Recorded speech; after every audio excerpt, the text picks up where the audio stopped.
예, 안녕하세요. 이번 시간은 경제 성장에 대해서 좀 보다 자세한 내용을 이야기하려고 그러는데요. 우리 기억하시겠지만은 저번 시간에 우리가 21장의 경제 성장에 대해서 뭐 생산함수 좀 이렇게 좀 얘기를 하고 이게 어떻게 분배되는지도 좀 얘기를 했었고요. 그다음에 경제 성장에 미치는 영향, 뭐 특히나 이제 저축 투자, 그죠? 저축과 투자, 막 이런 식으로 해서 좀 얘기를 좀 많이 했었는데, 구체적인 모형에 대해서는 물론 이제 그 우리 교과서에 부록으로 솔로 모형에 대해서 간단하게 이렇게 돼 있거든요. 근데 그 부분은 좀 약간 부족한 것 같아서 어, 요 8장 맨큐의 교과서에 있는 8장이거든요. 거시경제에 있는 8장 여기 요거하고 그다음에 두 번째 그 경제성장 투나라서 맨큐의 그 9장 정도 되는데 경제성장에 대한 이 두 부분을 맨큐책에 있는 내용을 가지고 좀 하려고 그래요. 모형에 대해서 얘기를 하려고 합니다. 경제성장 모형. 그래서 어떻게 경제성장이 이루어지는지를 모형을 통해서 설명하려고 하는데요. 그게 이제 솔로라는 사람이 개발을 했는데요. 솔로라는 경제학자가 경제성장에 대한 모형을 제시함으로 인해서 결국에는 이분은 이제 노벨 경제학상을 수상을 하게 됐는데요. 어, 생산함수가 우리 저번 시간에 계속 생산함수가 뭐에서 우리가 이렇게 했었죠. 생산함수라는 것은 자본과 노동의 함수다. 근데 이제 노동이라는 것도 보면은 이걸 이제 노동을 좀 분리를 해가지고 이런 식으로 그러니까 우리가 저번 시간에 표현한 거는 스몰 h로 표시했죠. 그렇죠? 그래서 자본과 노동의 함수이긴 하지만은 노동에 있어서도 퀄리티가 다르다, 그렇죠? 질이 다르다. 그래서 노동의 효율성 같은 거, 요 부분을 좀 추가해가지고 우리가 경제성장 모형에 대해서 얘기를 하겠어요. 근데 한번 보시죠. 음, 원래는 A 곱하기 K L 여기서는 이제 요 책에서는 efficiency라서 효율성이라는 걸 하는데 우리가 그러니까 책이 교과서가 다르다 보니까 표시하는 그 방식이 좀 다르거든요. 우리가 책에서는 그냥 스몰 h라 해서 노동의 효율성 그래서 노동의 효율성을 어떻게 측정하느냐 평균 교육 연수 뭐 이런 걸로 좀 사용하고 막 그렇게 한다 그랬었죠. 그렇게 하는 방법인데 여기서는 이제 H 대신에 E라는 거, efficiency라는 단어를 써서 이렇게 좀 했고요. 그 다음에 전반적인 기술에 대해서는 이 부분에 대해서는 그 솔로몬에서 이걸 좀 고려를 안 하죠. 그럼 성장이라는 거는 뭐죠? 성장이라는 것은 이제 Y가 늘어나는 거죠. 또는 늘어나거나 줄어들거나 Y가 변하는 거죠. 근데 보면은 이 성장 모형에서는 그러면 성장이 되려면 우리가 뭐가 변해야 되죠? K가 변할 수도 있고, 그렇죠? 그다음에 L이라는 게 변할 수 있고, 이제 L이라는 것은 이제 노동이라고도 할 수 있지만 이제 인구라고 생각하셔도 되는 거죠. 인구가 변하거나 노동력이 변했을 때 어떻게 되느냐, 또는 효율성이 어떻게 변했을 때 어떻게 되느냐, 그렇죠? 이들 간의 관계가 어떻게 되느냐 이렇게 제시한 게 이 바로 이제 솔로우 모형이라는 거죠. 솔로우 모형이라는 거. 솔로우 모형에서 주로 얘기할 거예요. 그다음에 이 장 다 끝나고 나서는 이제 솔로우 모형을 벗어나서 다른 모형들에서는 경제 성장에 대해서 어떻게 얘기하고 있는지 추가적으로 좀 설명을 드리려고 합니다. 그래서 저축률과 인구 성장률이 한 국가의 생활 수준을 결정하는 과정에 대해서 좀 얘기를 할 거고요. 그러니까 제가 지웠는데 뭐 효율성이라고 H나 E랑 똑같으니까. 그럼 저축률과 인구 성장률이 한국과의 생활 수준을 결정하는 과정에 대해서 한다. 경제단에서 다시 말하면은 자 인구 성장률이 어떻게 Y에 어떤 영향을 미치는지. 저축률이라는 것은 저축이라는 것은 어디에 영향을 미치면은 저축을 통해서 투자에 영향을 미치고 그럼 투자라는 거가 자본의 변화를 야기시켜서 Y에 대해 영향을 줄 수 있다 이렇게 하는 거죠. 그러니까 결국에는 이들 간의 관계가 어떤지를 좀 보자는 얘기죠. 황금률을 이용해서 최적 저축률과 자본 수득을 찾는 방법에 대해서 얘기하는데 황금률이라는 것은 소비를 극대화시키는 수준이거든요. 근데 그 나중에 보면은 그 우리가 황금률을 어떻게 계산하는지는 여러분들 천천히 보면 될 것 같습니다. 성장은 왜 중요한가? 이거는 제가 우리 저번 시간에 우리 교과서에서 얘기했기 때문에 이 부분은 넘어갈게요. 그렇죠? 성장이라는 것이 또는 이제 그 1인당 GDP라는 것이 금전적으로 얘기하는 거죠. 금전적이라는 것이 또는 소득이라는 것이 행복의 아주 절대적인 그러니까 완벽한 척도는 아닐 수 있지만은 그 금전적인 그 소득이라는 것이 삶의 질과 상당히 밀접하게 관련돼 있다. 그죠? 요런 얘기를 좀 설명하려는 거였죠. 그리고 뭐 이런 거는 다 얘기를 했었으니까 요 부분은 넘어갈게요. 그래서 솔로 모형에서 대해서 이제 본격적으로 좀 얘기를 하자 그러면은 솔로 모형 자체는 진짜 경제학자의 이름을 딴 거죠. 그래서 경제 성장에 관한 연구에 대한 기여한 공로로 노벨상을 수상했다. 그래서 정책 결정에 광범위하게 사용할 수 있다. 그다음에 대부분의 최근 이론과 비교하기 위한 벤치마크 역할이다. 그러니까 경제가 어떻게 성장하는지를 본다 그러면은 결국에는 거시경제학은 정부의 정책과도 상당히 밀접하게 관련이 돼 있죠. 제가 말씀드린 것처럼 거시경제학의 역사는 상대적으로 미시경제학에 비해서 짧다 그랬죠. 그렇죠?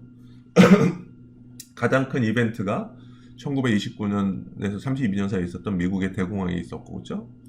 대공황에 어떤 경제에 안 좋은 일이 발생을 했는데 왜 그런지 그걸 몰랐었다 그랬었죠. 제가 그래서 미국 의회에서 그때 무슨 일이 있었고 무엇보다도 거시 변수들 간에 어떤 관계가 있고 그 관계를 파악하는 거죠. 관계를 파악하면은 우리가 어떻게 다시 비슷한 일이 발생했을 때 우리가 어떻게 대응할 수 있는가 이런 거는 사실 정책 결정과 관련된 거죠. 그렇기 때문에 거시경제학이라는 것은 변수들과의 관계뿐만 아니라 어떤 정책적인 요소들도 상당히 중요하게 돼 있다. 이렇게 이해하시면 될 것 같습니다. 그래서 경제 성장과 생활 수준의 결정 요인들을 장기적 관점에서 고찰하고 있다. 이렇게 하는 거죠. 자, 뭐 요거는 뭐 책이 다르니까 요 부분은 좀 해볼게요. 생산함수에 대해서도 우리 얘기를 했었죠. 그렇죠? 총량적으로 봤을 때 뭐 생산이라는 것은 자본과 노동에 의해서 그렇게 된다. 그러면 이거를 또 1인당 자본으로도 1인당 산출량으로도 바꿀 수가 있겠죠. 다 노동으로 나누면은 L로 나누면 1인당 자본량, 뭐 1인당 산출량 이렇게 해서 요거는 이제 수문자로 이렇게 표현을 한 거죠. 그렇죠? 그래서 규모에 대한 보수불변 이 얘기 뭐냐면요. 보수불변 막 이렇게 되는 건 뭐냐면은 모든 투입 요소가 2배가 되면은 생산량이 2배가 되느냐, 투입물을 모두 2배 시켰을 때 생산물이 2배보다 적냐, 또는 생산물을 2배 증가시켰을 때 생산량은 2배보다 더 많느냐, 이거에 대해서 뭐 보수불변, 뭐 체감, 체증 막 이런 식으로 얘기를 할 수 있는 거죠. 지금 이게 수학적으로 표현하니까 이렇게 함수적으로 표현하니까 여러분들 좀 이해가 안 되는데 구체적인 함수를 보여드리면 여러분들이 쉽게 이해하실 수 있습니다.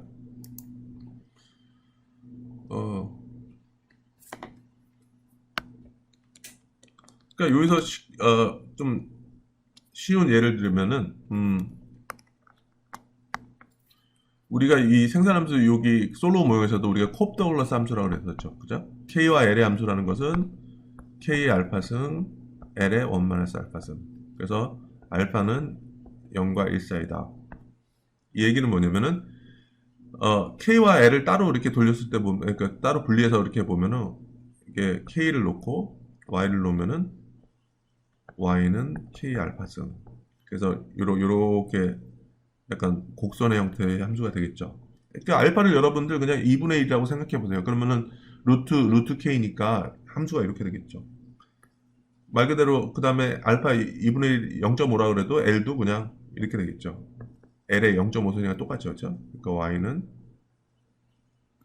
Y는 L의 알파승, 1-알파 알파승이죠. 그렇게 하면은 뭐 알파가 0.5라 그러면은 1-에서 0.5도 0.5니까 그렇죠? 이렇게 되겠죠.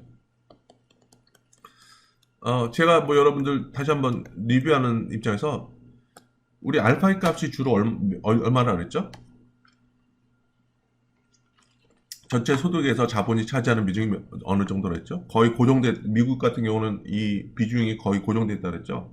그래서 GDP에서 K가 차지하는 비중은 한 3분의 1, 노동소득이 차지하는 비중이 3분의 2, 그렇기 때문에 알파는 3분의 1 주로 이제 값을 집어넣는데, 요거를 1인당 소득으로 바꾸면 어떻게 될까요? 이거를. 그럼 요거는 이제 스몰 y라고 했었죠. 여기서는 표현하는 게. 자, 그럼 어떻게 돼요? K의 알파승 L에 1 마이너스 알파, 그 다음에 L로 나누니까 마이너스 1승을 빼줘야 되죠. 그러면 이거는 K 알파 L의 마이너스 알파 승이니까 K 오버 L의 알파 승이다. 그럼 이거는 스몰 K의 알파다. 이렇게 되는 거죠. 그러니까 결국은 Y는 스몰 K 알파 승이 된다. 이렇게 되는 거죠. 그래서 원래는 Y라는 것은 K와 L의 함수다. 이렇게도 표현할 수 있지만은 요거 나중에서 쭉 이렇게 보면은 그냥 이건 Y는 그냥 그래서 그냥 K의 함수다. 이렇게 표현할 수도 있는 거죠. 그러니까 결국에는 여기서 보여주고 싶었던 게 Y는 K, L의 함수를 1인당으로 이렇게 바꾸면은 그냥 1인당 자본의 함수다. 이렇게 표현할 수도 있는 거죠. 이거는 이제 스몰 다른 함수라는 걸 보여주기 위해서 이렇게 보여줬네요. 그렇죠? 그래서 이거는 이렇게 뭐 아주 뭐 새로운 건 아니고요. 근데 좀 여러분들이 그냥 함수 형태로 보여주면 이게 왜 그러지 좀 그렇게 할 수 있으니까 좀 설명드리고요. 보수불변이라는 건 뭐냐면은 모든 인풋을 투입 요소를 2배 시켰을 때 아웃풋도 그냥 2배 증가한다.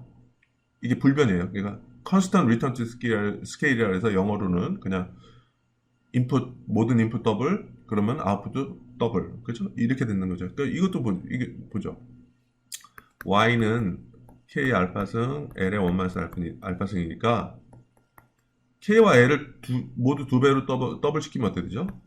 K도 2배로 시키고 L도 그냥 더블로 2배로 시키면 어떻게 되죠? 이거는 2의 알파 플러스 1 마이너스 알파승 곱하기 K의 알파 L의 1 마이너스 알파죠. 그러니까 요거 값은 어떻게 되죠? 요거 없어지고 그러니까 2의 1승이죠. 그러니까 이거는 2의 K의 알파 L의 1 마이너스 알파. 자, 요거 자체는 K 알파 L의 1 마이너스 알파는 그냥 Y 자체니까 이것은 2Y 이렇게 되는 거죠. 그러니까 모든 인풋을 더블 시켰더니 생산량도 그냥 더블이 되더라. 그러면 이게 이런 거지 규모에 대한 보수 불변이라는 얘기죠. 네. 자, 요 Y는 FK라는 것이 컵더그라스 같은 경우는 K 알파승 이렇게 돼 있었죠. 알파는 1과 0 사이니까. 그죠? 그러니까 이게 알파가 0과 1 사이니까 그래프는 이런 식으로 되겠죠. 자, 일반적으로 알파 값이 얼마나 했죠? K의 비중, 그죠? GDP에서 자본소득이 차지하는 비중, 이렇게 3분의 1 정도 되는다 그랬죠? 그러면 K의 3분의 1승 정도 되겠죠? 그러니까 이렇게 되니까, 요 그래프가 보여주는 거는, K가 늘어날수록, 요거는 늘어나긴 하구나, 그죠? K가 증가할수록, 1인당 자본량이 증가할수록, Y 1인당 산출량 또는 1인당 소득이 되는 거죠. 왜? GDP에서는 뭐라 그랬죠? GDP는 세 가지로 측정할 수 있다. 첫 번째는 무슨 방식? 생산 방식. 그래서 최종재를 재화들을 다 더하거나 부가가치를 합하거나 이렇게 할 수 있다 그랬죠. 두 번째는 뭐라 그랬죠? GDP를 지출 방식으로 측정할 수 있다. 그래서 누가 소비를 했느냐에 따라서 모든 소비들을 합을 하면은 그것이 또 GDP가 된다. 그래서 지출 방식에서는 우리가 GDP를 어떻게 계산하죠? C 플러스 I 플러스 G 플러스 NX죠. 그래서 민간이 소비하는 부분, 기업이 소비하는 부분, 정부가 소비하는 부분, 그 다음에 대외에서 소비하는 부분. 그쵸? 자, 그래서 죄송합니다.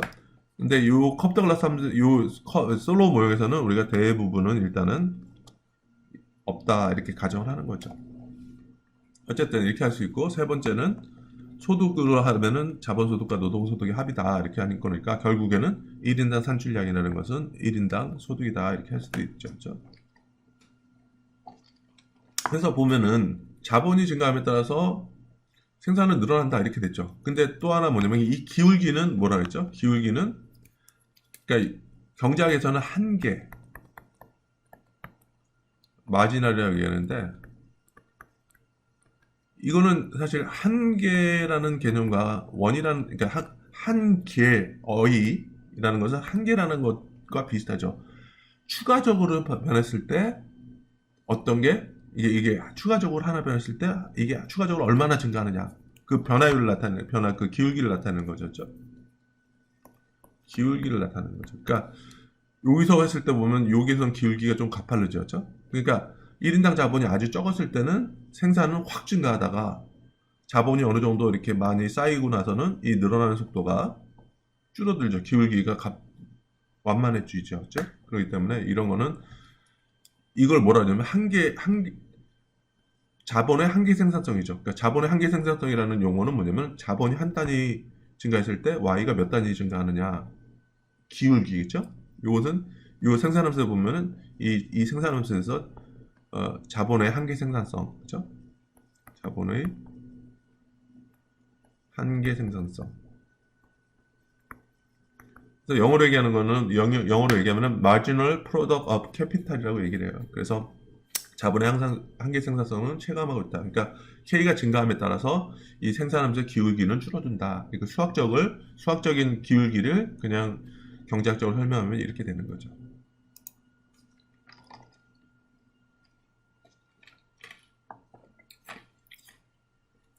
자, 국민소득 항등식 이렇게 보면요.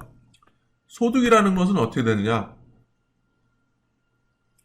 여기서 이제 G도 0이라는 게 정부 부분을 아예 무시하면 원래는 지출 방식으로 하면 어떻게 됐죠? C 플러스 I 플러스 G 플러스 NX, 그쵸? 그러니까 소비 기준으로 했을 때 민간이 소비하고 기업이 소비하고 정부가 소비하고 해외가 소비한다 그랬죠. 이 솔로몬에서는 아주 단순하게 정부 지출은 없다고 가정하고 순수출 부분도 없다고 가정하는 거죠. 그러면은 우리가 남는 거는 그냥 지출 측면으로 봤을 때는 민간이 소비하거나 기업이 소비하는 거죠. 기업이 소비하는 걸 투자라고 얘기를 했었죠. 그러면 1인당으로 전환시키면 어떻게 돼요? 양변을 이렇게 쭉 나누면은 이제 1인당으로 표시하는 건 대문자가 아니라 소문자로 표시하자는 얘기죠. C 플러스 I 이런 식으로 그렇죠? 그럼 여기서는 여러분들 이렇게 되는 걸 쉽게 이해할 수 있죠. 그렇죠? 자, 저축률 있죠. 저축률이라는 것은 소득 중 저축된 부분 이렇게 되는 건 뭐냐면은 그 다음에 여기서 중요한 거는 저축률이라는 것은 외생적이다. 외생적이라는 건 뭐냐면은 그냥 저축이라는 것은 임의적으로 결정된다는 얘기죠. 자, 그러면 소비함수는 어떻게 되죠? 소비함수는 뭐죠? 소비는 뭐죠? 전체 소득에서 저축만큼 뺀 거죠. 전체 소득 중에서 저축률이니까 총 저축액이 되는 거죠. 그러면 이걸 이렇게 하면 1-S 곱하기 빅 Y 총 소득, 그쵸? 그러면 요거를 그냥 L로 나누면은 1인당으로 나누면은 그냥 1인당 소비라는 것은 1-S 곱하기 1인당 소득 이렇게 나오고 있죠. 수학적으로 전혀 어려운 건 없죠. 그죠? 그러니까 저축이라는 것은 그러니까 1인당으로 따졌을 때 보면 저축이라는 것은 그냥 소득에서 소비를 뺀 거죠. 그렇죠? 뭐 이렇게 할 수도 있고 소득에서 총소득에서 소비를 뺀 거. 이거는 이렇게 좀 계산해 보면 당연히 전체 소득에서 저축률만큼 곱한 거. 이게 저축이 되는 거죠. 그렇죠? 자, 국민소득 항등식에서는 총소득이라는 것은 소비와 투자의 합이다. 그죠? 그래서 정리를 해보면은,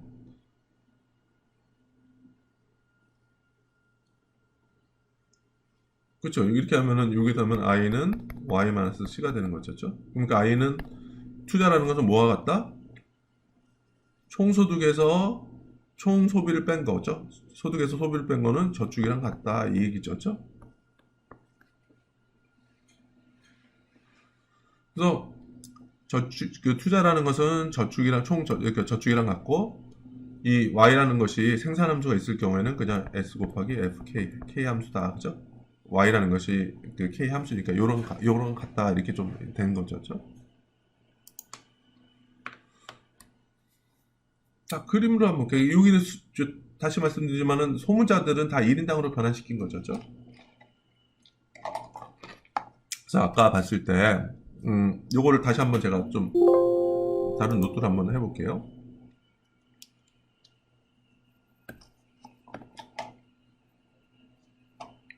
그래서 솔로 모형 할 때는 솔로 모형은 이제 컵 더글라스 함수를 주로 이용을 하는 건데, 자, 그게 어떻게 되는지를 한번 볼게요. y는 우리가 k와 l의 함수라 그랬죠. K의 알파승 L의 1 알파승, 그죠? 자, 그러면 이걸 1인당으로 나누면 1인당으로 나누면 어떻게 되죠? 이것은 K 알파승 L의 1 알파승 나누기 L이랑 똑같잖아요, 그죠? 근데 이거는 K 알파승 L의 1 알파승 L로 나눈 거는 마이너스 1이랑 똑같으니까, 그죠? K 알파승 그 다음에 L의 마이너스 알파승, 이거는 결국에는 K 나누기 L의 알파승이다. 그래서 이렇게 놓으면은 1인당 소득이라는 것은 이제 여기서 소문자를 표시를 했었고, 그 다음에 1인당 자본은 소문자로 표현했죠. 스몰 k로. 이렇게 하니까 생산함수는 어떻게 되냐면은 k로 됐을 때 생산함수는 이런 식으로 되겠죠.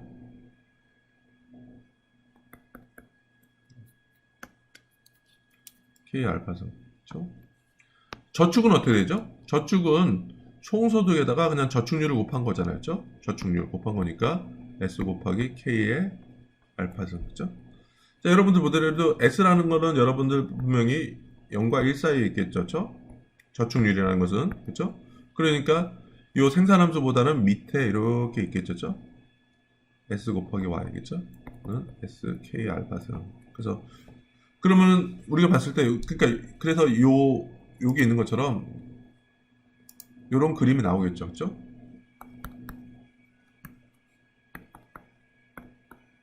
그렇죠. 요거는 좀 여러분들이 이해되겠죠. 이게 저축 총소득에다가 그러니까 총소득에다가 저축률 곱하면은 이게 저축액이 되는 거죠. 그래서 여러분들 총소득 중에서 저축한 걸 빼면 뭐죠? 이거는 소득에서 저축을 뺀 거는 소비라 그랬죠. 소비겠죠.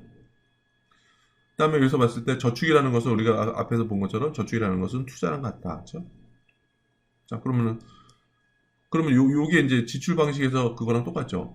Y는 C 플러스 I 플러스 G 플러스 NX인데 G 플러스 NX인데 우리가 정부 지출을 없다고 가정하고 대부분 없다고 가정했으니까 지출 측면에서 총소득이라는 것은 소비와 투자의 합이다. 이렇게 될 수도 있는 거잖아요. 그렇죠? 그러니까 이 그림은 뭐 이렇게 새로운 건 없어요. 컵다글라스 함수에 대해서 여러분들이 저번 시간에 충분히 이해를 하셨다 그러면요. 그렇죠? 자, 그러면은 이제는 우리가 또 감가상각도 좀 고려를 해야 돼요. 그러니까 여기서 보면은 우리가 얘기를 하려는 게 뭐냐면은 우리가 이렇게 본 것처럼 보세요. 그러니까 경제 성장은 생산과 관련돼 있다, 그렇죠? 그래서 우리 Y는 K 알파승 L의 1 알파승 이렇게 됐는데 이거 1인당으로 바꾸면은 1인당 소득은 1인당 자본의 함수다 이렇게 됐었죠. 그래서 1인당 소득이라는 것은 이렇게 소문자로 표현하면은 이렇게 된 거죠. 자, 그러면은 여기서 봤을 때 보면 그냥 K가 증가함에 따라서 Y가 증가한다. 그렇죠? 1인당 자본이 증가함에 따라서 1인당 소득이 증가한다 이렇게 되는데 그러면 자본이 어떻게 증가하느냐? 자본이 어떻게 증가하느냐? 플러스 되는 부분은 뭐냐면 기존에 있는 그러니까 자본이 뭐라 그랬죠? 기계라든지 설비라든지 그러니까 어느 기업으로 한번 따져보세요. 그래서 현대자동차가 생산을 한다 그랬을 때 자본은 뭐가 있을까요? 자본은 거기 있는 로봇이라든지 여러 설비도 있을 수가 있겠죠? 그런 게 있죠. 그러니까 미리 사놓은 것들을 가지고 계속 운영하는 것도 있죠. 그렇죠? 그런 것도 있고 그러면 그런 거는 사실은 원래 있었던 거니까 늘어나는 건 아니죠. 새로 늘어나는 거는 투자를 통해서 늘어나는 거죠. 그렇죠? 투자라는 게 뭐예요? GDP에서 투자라는 것은 기업이 구매를 하는 거죠. 신규 구매하는 거. 그러니까 신규 구매를 통해서 이런 기계라든지 설비가 늘어나면서 자본이 늘어나겠죠. 그렇죠? 근데 여러분들 기계라든지 설비를 한번 생각해 보세요. 이런 것도 수명이 있죠. 수명이. 기계의 수명도 있고 그렇기 때문에 감가상각을 통해서 감가상각이라는 것은 기계가 마모되는 거죠. 그래서 가치가 떨어지고 또는 생산 능력이 떨어지는 거죠. 그래서 자본이라는 것은 플러스 부분과 마이너스 부분까지 같이 고려해야 된다는 얘기죠. 그래서 이 솔로 모형에서는 감가상각은 고정됐다 이렇게 보통 얘기를 하죠. 그렇죠? 그래서 감가상각률이라는 것을 고려해야 된다. 델타는 감가상각률이고 감가상각률에다가 이 자본을 곱하면은 전체 감가상각액, 그죠? 자본이 감소하는 총 규모를 알 수 있는 거죠. 그죠? 그래서 이게 델타 K가 이게 감가상각으로 됐을 때 이 K가 늘어남에 따라서 이 델타 값이 그냥 하나의 그냥 상수니까 그냥 이렇게 비례해서 감가상각은 되겠죠. 그죠? 자, 그러면 요게 자본 축적이라는 게 가장 중요한 방정식이에요.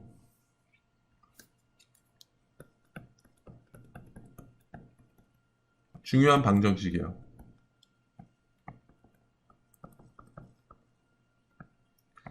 솔로 모형에서 가장 중요한 거예요. 그러니까 이 부분을 알면 여러분들이 솔로 모형은 한 70% 아는 거예요. 근데 아이들은 되게 간단해요. 자본 수득의 변동, 자본의 변화라는 것은 여기 델타를 표현하죠. 자, 자본을 어떻게 변하느냐? 투자가 일어나면은 자본은 제가 방금 전에 조금 전에 얘기한 것처럼 투자라는 신규 투자는 뭐죠? 새로운 자본을 구입하는 거죠. 새로운 거. 그러니까 새롭게 구입하면은 자본이 늘어나더라. 그런데 자본이라는 것도 감가상각이 있기 때문에 일종의 마이너스 되더라. 그다음에 뭐냐면은 투자는 어떻게 이루어지냐면은 이것은 저축과 같으니까 저축에서 감가상각을 뺀 거다. 저축이라는 건 어떻게 되느냐? 총 소득 중에서 저축률 곱하면은 이게 총 저축액이 되겠죠. 그렇죠? 요거다. 그렇죠? 그러면은 생산은 어떻게 되느냐? 생산이라는 것은 생산 함수를 통해서 그렇죠? 생산 함수를 통해서 정의됐기 때문에 생산은 이렇게 바꿀 수 있는 것이다. 그러니까 요 방식만 알면은 여러분들 분석할 준비가 이미 다 됐어요. 그렇죠?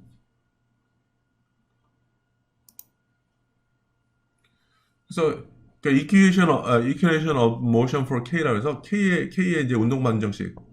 그렇죠? 이 가장 중심이 되는 방정식이에요. 가장 중요한 방정식. 시간의 흐름에 따른 자본의 행태를 결정한다. 그래서 모든 내생 변수들은 K에 의존하므로 이는 또한 이 변수들의 행태를 결정한다. 왜냐면 모든 내생 변수라는 게 뭐냐면은 생산이라는 것도 다른 거 영향을 받죠. K에 영향을 받죠. 왜? 우리가 본 것처럼 그 K 알파성 이렇게 돼 있잖아요. 그럼 생산이라는 것도 이 K에서 영향을 받고 소비라는 건 뭐죠? 소비라는 것은 어, 소득에서 저축을 뺀 거잖아요. 1-S 곱하기 Y니까 이것도 1-S K 알파성. 그러니까 K의 변화에 따라서 소비라는 것도 영향받고 다 영향받는다는 얘기죠. 그렇죠? 그러니까 이 K의 변화를 알면은 우리가 나머지를 다 구할 수 있다는 얘기죠. 그렇죠?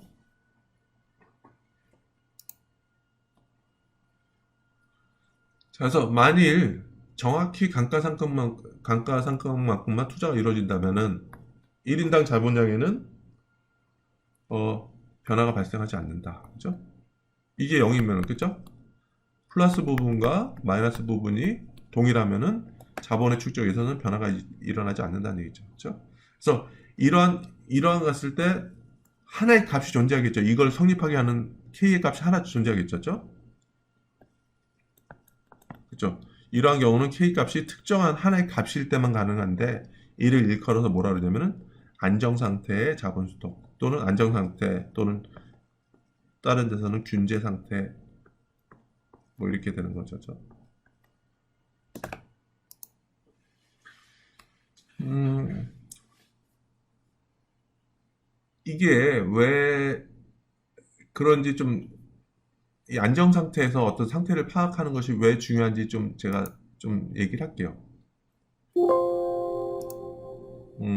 이 부분은 제가 이 캠퍼스에 올린 자료가 있는데 1인당 자본 변하는 것이 그렇게 경제 성장에 어떻게 보면 그렇게 중요한가? 이게 사실은 가장 중요한 질문이거든요. 그러니까 제가 요거는 좀 일단 출력을 한 다음에 좀 얘기를 해볼게요.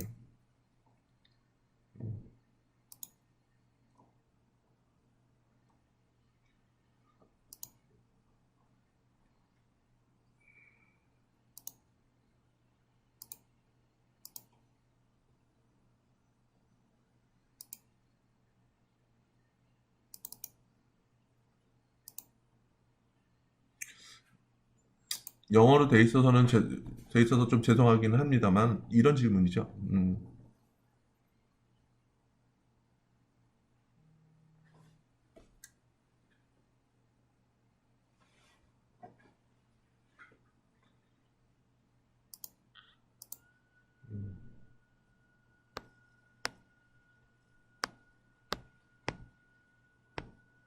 잠깐만요.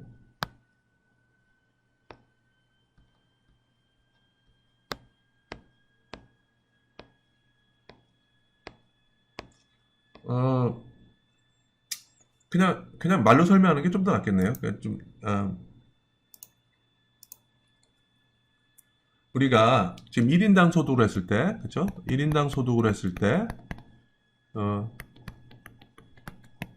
솔로 모형을 했을 경우는 K 알파승이라 그랬어요. 그쵸? 자, 그러면 이 식으로만 봤을 때 보면은 1인당 소득이라는 것은 전적으로 1인당 자본에 의해서 결정되죠. 자, 그러면 경제성장 모형에 대해서 다른 걸 얘기할 거 하나도 없어요. 그냥 K만, 1인당 자본만 증가시키면 생산이 증가한다. 그렇게 얘기하면은 되게 심심하죠. 그런데 예를 들어서 이런 거예요. 그러니까 Y 2020년, 그 다음에 Y에서 2000년. 자, 그럼 1인당 소득 2020년이 있고, 그냥 이렇게 할게요. 그냥 1990년. 한 30년 전이죠. 그러니까 1인당 소득에서 올해 1인당 소득과 올해의 1990년에 1인당 소득을 비교해 봤더니 이게 10배가 됐어요.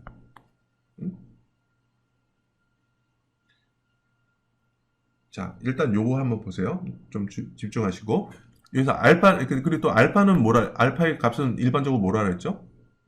알파가 뭐냐면은, 원래는 Y는 K 알파승, L의 1 알파승. 그래서 이 알파라는 것은 자본의 비중이라 그랬죠. 경제에서 차지하는 자본의 비중. 이게 얼마나 그랬죠? 노동소득이라는 것은 한 3분의 2 정도 없죠? 그 다음에 자본소득은 3분의 1 정도예요. 그렇죠? 3분의 1은, 그러니까 소득 중에서 3분의 1은 자본소득이고 3분의 2 정도는 노동소득이라는 얘기죠. 이 비율이 되게 일정했다는 얘기죠. 자, 그럼 어떻게 돼요? 이게 10배가 되려고 그러면은 1인당 자본이 얼마야 돼요? 2020년.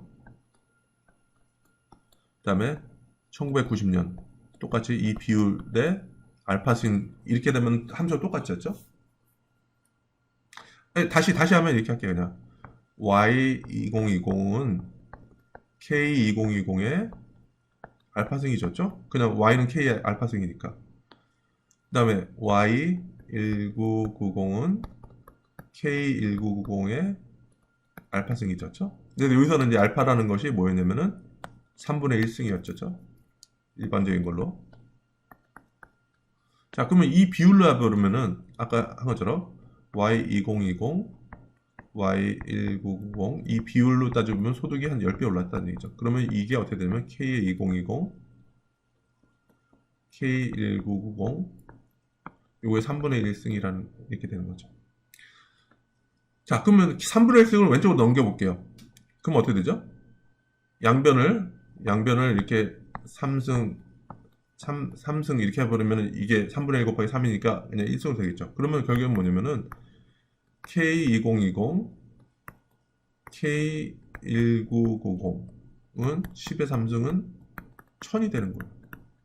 그러니까 이 콥돌러스 함수로만 그냥 계산해 보면은 뭐냐면은 소득이 10배가 되기 위해서는, 그러니까 1920년과 1990년을 비교를 했더니 소득이 10배가 됐는데, 이렇게 소득이 10배가 되기 위해서는 1인당 자본이 얼마나 증가해야 되냐면 1000배가 증가해야 되는 거예요. 1인당 자본 1000배가 증가해야지 콥돌러스 함수에서는 소득이 10배 이렇게 증가하거든요. 근데 실제로 보면은 미국에서도 어떻게 됐다 그랬어요? 미국에서도 보면은 잠깐 자료를 한번 볼게요.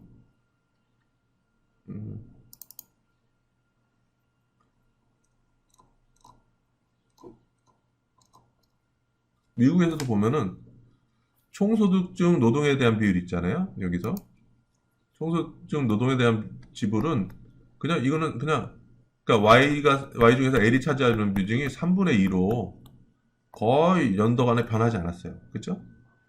연도 간에 이게 노동소득의 비중 또는 1인당 자본의 비중이 급격하게 변했다 그러면은, 이거 그냥 우리 생산함수는, 그러니까 1인당 소득의 함수는 그냥 1인당 자본의 함수다. 이렇게 됐으니까, 이게 계속 증가했으면은, 이거 당연히 영향을 미치겠다. 이렇게 하는데, 이 비율은 그냥 미국 같은 경우는 1930년부터 2010년까지 이 비율은 거의 일정했다는 얘기죠. 그러니까 여기서 얘기하고 싶은 거는 뭐냐면은,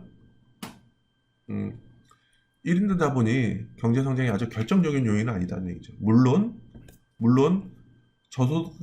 저개발 국가 같은 경우는 저개발 국가 같은 경우는 요거 1인당 자본이 작기 때문에 요게 좀 증가함에 따라서 소득이 늘어나는 건 있지만은, 이렇게 지속적인 경제 성장에 대해서 설명하는데 결정적인 요인은 아닐 수도 있다는 얘기죠. 그러니까 어떻게 되면은 1인당 자본이 변하지 않는 상태, 미국에서도 1인당 자본이 상당히 안정적이었죠. 그렇죠?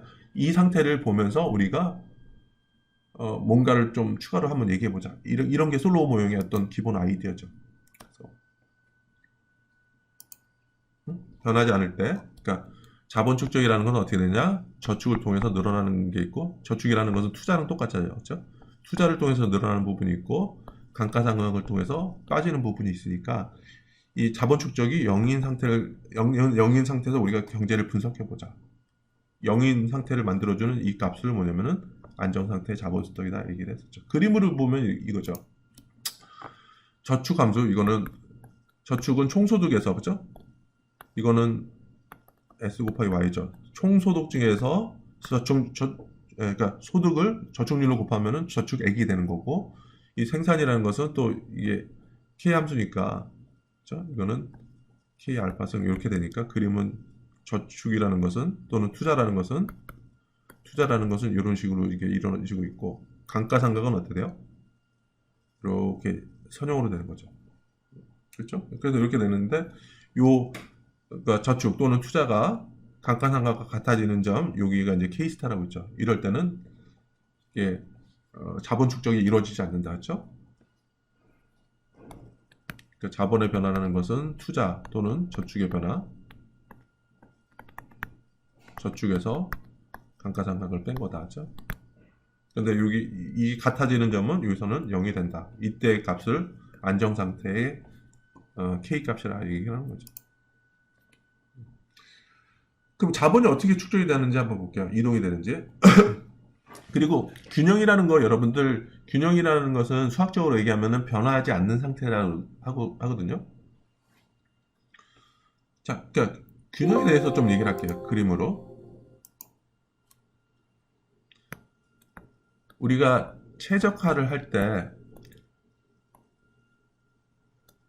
자, 어디서 y 값이 최대가 되나요?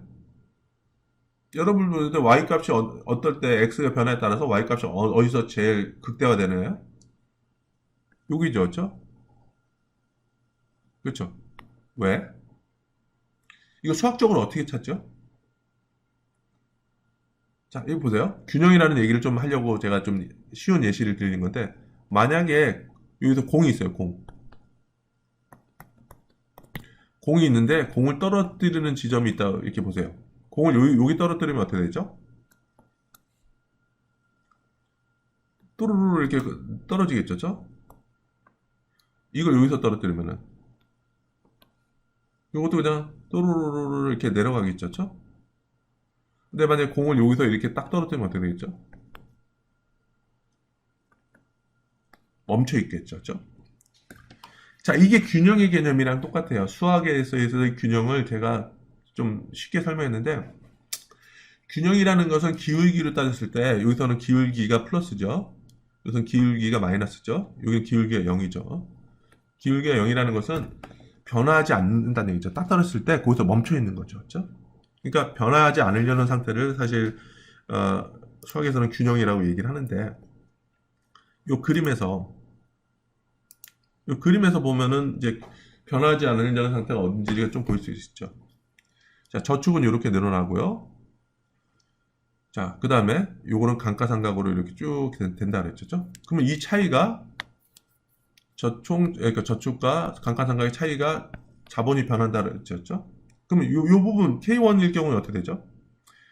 K1일 경우에 보면은 K1에서는 저축은 요만큼이고 감가상각은 요만큼이죠. 그럼 이 차이만큼이 어떻게 돼요? 요게 플러스가 되죠. 그럼 어떻게 됐어요? 이후에는 K가 늘어나겠죠. 그렇죠? 이만큼 요만큼 신규 투자한 자본과 감가상각 때 자본 비교했을 때 이 남아있는 자본이 늘어나면은 당연히 K가 늘어나겠죠. 그래서 K2로 늘어난다는 얘기죠.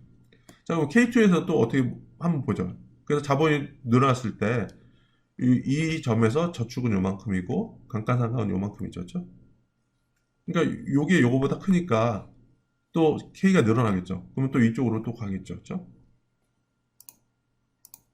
그럼 이렇게 또 늘어나겠죠. 그래서 결국엔 요약을 하면은 뭐냐면은 이게 안정 상태, 그러니까 자본 축적이 일어나지 않는 이거보다 왼쪽에 자본이 존재할 경우는 투자는 감가상각을 상회하므로 K는 K 스타에 도달할 때까지 계속 증가할 것이다. 여기서 시작하면은 K는 지속적으로 증가할 것이다 되겠죠. 근데 만약에 그럼 여기서 시작하면 어떻게 되죠? K라는 것이 이렇게 됐을 때는 감가상각이 저축보다 더 많죠. 그러면 감가상각이 저축보다 크다는 얘기는 이게 이 부분이 마이너스가 되는 거죠. 그러면 자본이 감소해서 이쪽으로 막 가겠죠. 그렇죠? 그래서 결국에는 자본을 이렇게 보면은 뭐 축적되면서 이렇게 늘어나고 오히려 이렇게 됐을 때 감소하고 그러지만 결국에는 이 안정 상태겠죠. 자본 축적이 일어나지 않는 쪽으로 이렇게 어, 가려는 어떤 힘이 존재하겠죠. 그렇죠?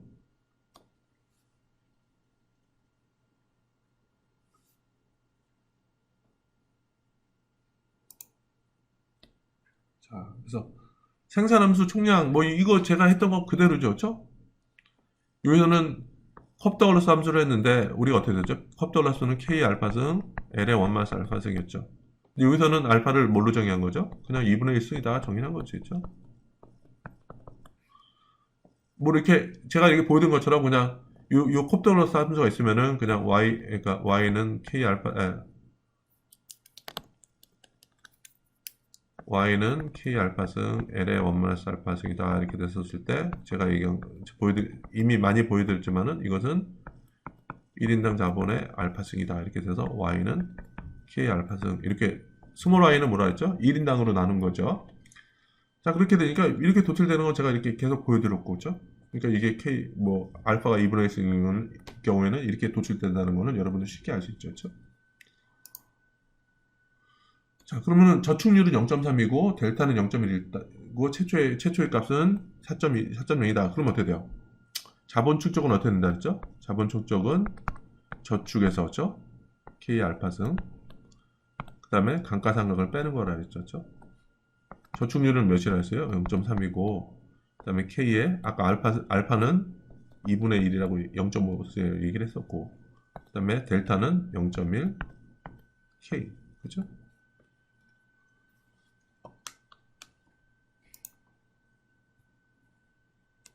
그렇죠? 그 여러분들 그냥 이거 계산 계산할 수 있죠. 여기서 y 있고 y-c는 i가 되는 거죠. i는 이것은 저축과 같은 거죠. 그러면 저축에서 감가상각을 빼면 이것이 잘못됐네. 이게 델타 K가 되는 거죠. 델타 K.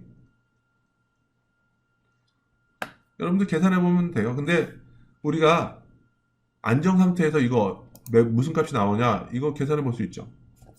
자, 보세요. 안정 상태에서는 자본 축적이 0이 된다 그랬죠? 그럼 어떻게 되죠?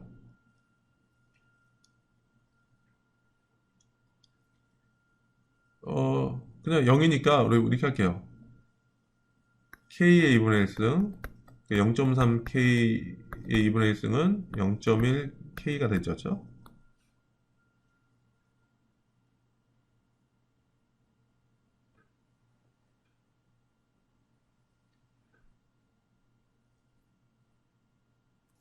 자, 그러면은 양변을 그냥 K로 나눠주면은 양변을 K로 나눠주고 넘기면은 양변을 K로 나누면은 그쵸? 무슨 0.1, 0.3 그쵸? 그럼 이거는 K에 마이너스 2분의 1승이 있죠. 3분의 1, 그죠? 그럼 역수를 해보면은 K의 2분의 1승은 3이 되겠죠? 그죠? 그러면 양변을 제곱하면 K라는 것은 그러니까 9가 되겠죠? 그죠?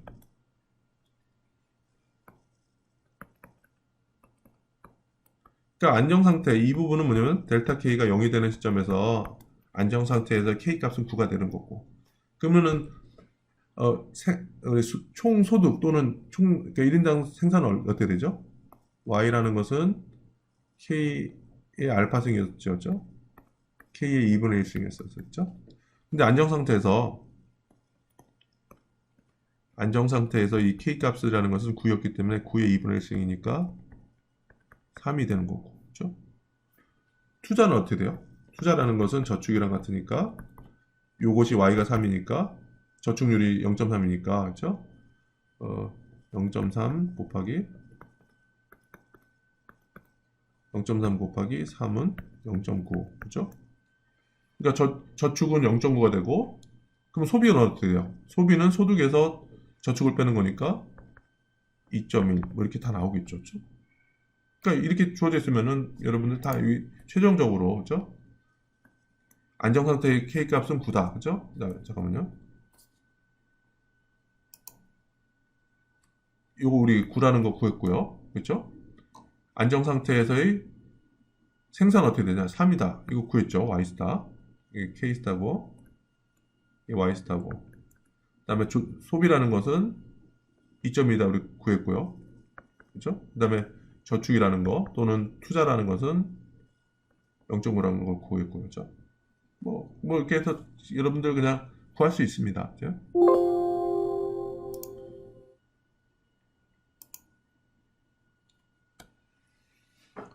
그래서 지금 한 게 그거죠. 우리 안정상태 값 구했죠? 아까 뭐였죠? K스타는 9, Y스타는 3. 그 다음에 C라는 것은 총소득에서 저축을 뺀 거니까 뭐였죠? 이게 9였고 Y는 3이었죠. 그러니까 1-SY니까 1 저축률이 0.3이라 그랬죠. Y스타니까 이거는 0.7 곱하기 3이니까 2.1이 됐다. 뭐 이렇게 해서 다 구했었죠. 그렇죠? 그래서 우리 다 이렇게 우리가 구했던 거죠. 그렇죠?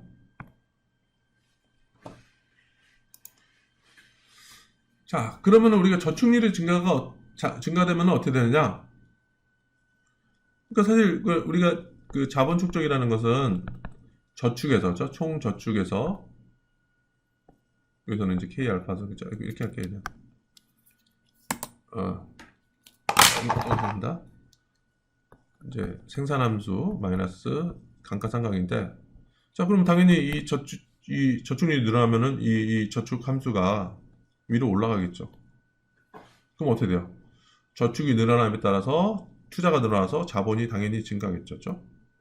이런 게 하나 발생을 하고 뭐 이렇게 하다 보면 나중에 보면은 저축이 K가 늘어나면 또 소득도 늘어나겠죠. 그래서 나중에 보면 저축이 늘어남에 따라서 자본도 늘어나고 소득도 늘어날 것이다. 이렇게 뭐 예상할 수 있겠죠.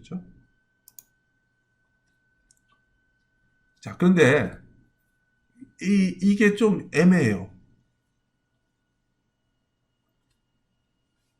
그러니까 일단 단순하게 생각하면 그 저축이 늘어나면 어떻게 되죠?